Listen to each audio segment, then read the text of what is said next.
Alright. It was there that the romance of my life began. This is a great quote by Teddy Roosevelt talking about the great outdoors. And today I'm going to be telling you about my experience solo backpacking and sharing with you a little bit about what I learned during the experience. Backpacking, if some of you may not already know, is kind of like camping, except you're carrying everything that you need to survive on your back for the time being. So there was a lot of planning that had to go into this trip, like emergency supplies, other supplies I needed to bring, what plants and animals to look out for, and just overall how to physically and mentally prepare for the task ahead. Ooh. All right, so let's get right into it with the preparation. First, I had to figure out where I even wanted to go. So I decided to go to Point Reyes National Park, which is located along the California coastline. I did all my research on where to backpack on alltrails.com, which is a great website that teaches you all about all kinds of trails all over America. I decided to do the Bear Valley to Coast Camp Trail, which is a 14-mile round trip trail with a 1,965-foot elevation gain. So it's about a one-night trip with 7 miles a day.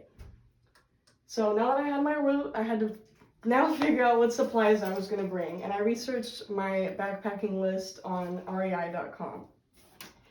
So you need plenty of food and snacks. This is very important. You should always pack a little extra just in case you get lost in the woods and you need extra food. Backpacking stove and fuel so you can cook the food. Lots of water. This is very important. You do not want to be dehydrated doing this strenuous activity. Utensils, lighter and flashlight, a one-person tent. It could be a bigger tent if you're bringing more people.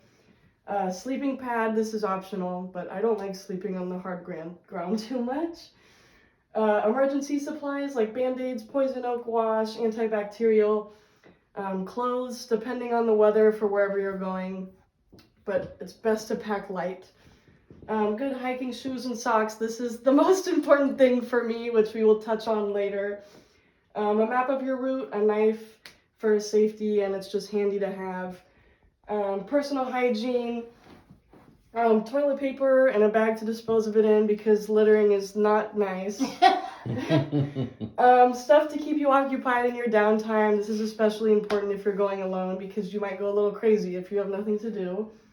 A portable charger and bonus points if it's solar powered, especially if you're in the woods.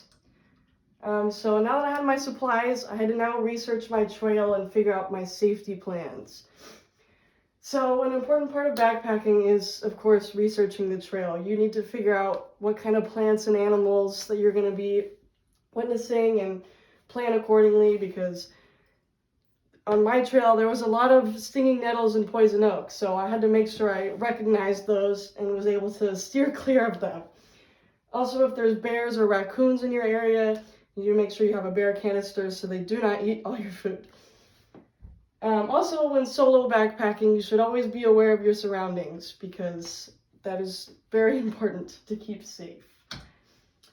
And so now it begins, my trip after all this preparation.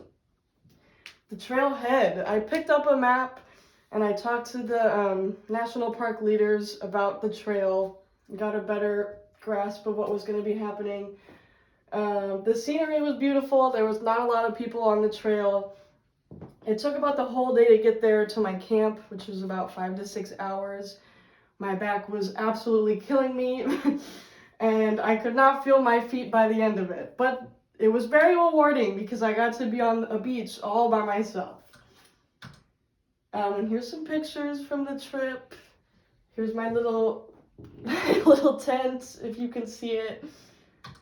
At camp, I had practiced beforehand how to set up my tent, so it was very easy to set up everything. I made dinner on my little mini stove, and I was able to read and write on the beach, which was fun. I had a lot of time with my thoughts. I did have a wee bit of a mental breakdown at nighttime, but it was all worth it. So the next day I woke up very sore, and I wanted to get out of there. So I didn't sleep very well either. It was very windy, and there was a lot of little animals running around. throughout the night. The hike home was beautiful though. It was the best part of the entire trip. I did see some cougar cams, which scared me because I didn't know that there were cougars, so make sure that you're researching that. I did blaze this trail very quickly because I was very motivated to get home, but it was beautiful. Final thoughts on the trip and recap about what I learned.